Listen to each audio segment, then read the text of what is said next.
Hello, welcome to this lecture covering the raw materials in regard to spirit production. Our raw materials for fermentation and eventual distillation is universally some carbohydrate. Carbohydrates are fundamental biomolecules that serve as the primary energy source for living organisms and play crucial roles in various biological processes, from the simple sugars that provide immediate energy to the complex starches that store it. Carbohydrates are ubiquitous in nature. Beyond their direct use in metabolism, these molecules are also central to the fascinating and ancient processes of fermentation. This lecture provides a high-level overview of carbohydrates, their different classifications, and their indispensable role in fermentation before distillation. Let's go.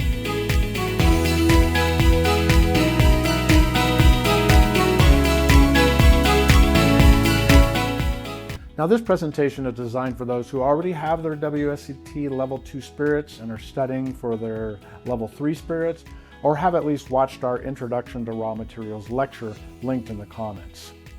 So, we're talking about carbohydrates. The word carbohydrate provides clues to what they actually are. Carbohydrates are organic compounds composed of carbon, hydrogen, and oxygen atoms, typically with a hydrogen to oxygen atom ratio of 2:1, similar to water. They're often described by the general formula CXH2OY. These molecules are produced by plants through photosynthesis and are consumed by animals, including humans, as a source of energy. Now, they exist in various forms, from single sugar units to long, intricate chains. Monosaccharides are the simplest form of carbohydrates, also known as simple sugars.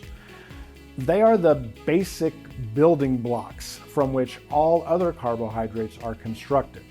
They cannot be hydrolyzed into simpler sugars.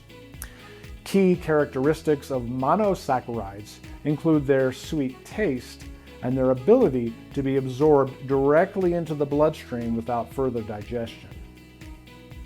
So common examples of monosaccharides include, probably most importantly, glucose, often called blood sugar, as it's the main source of energy for cells. It is produced by plants during photosynthesis and is a component of many larger carbohydrates.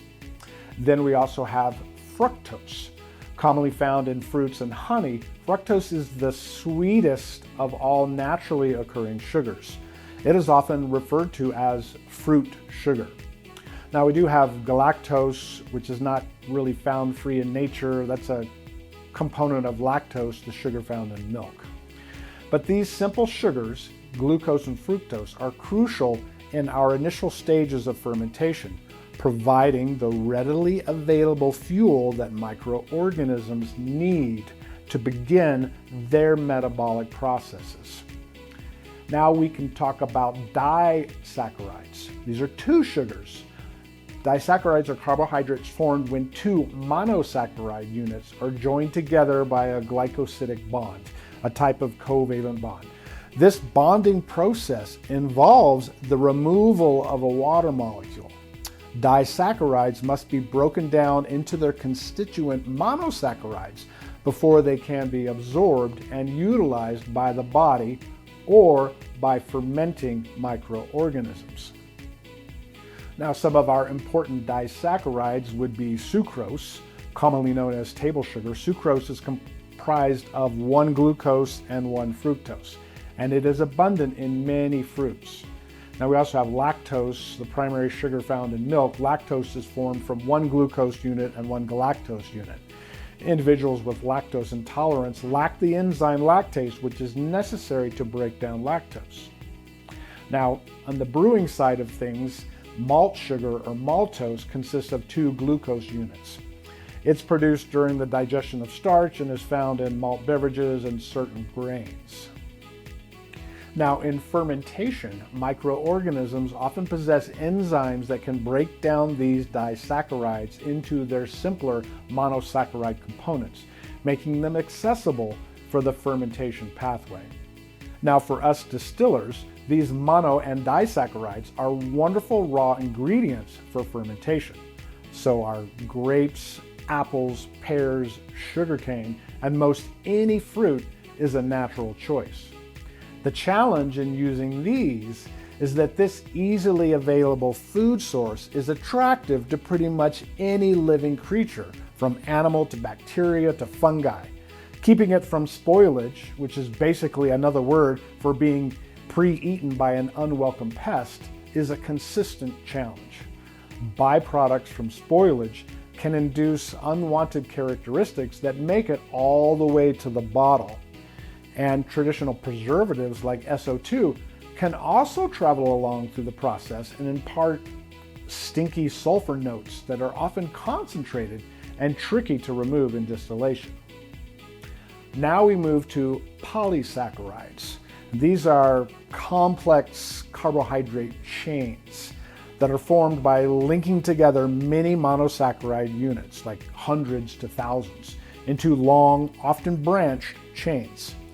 They serve various functions, primarily as energy storage molecules and structural components in living organisms.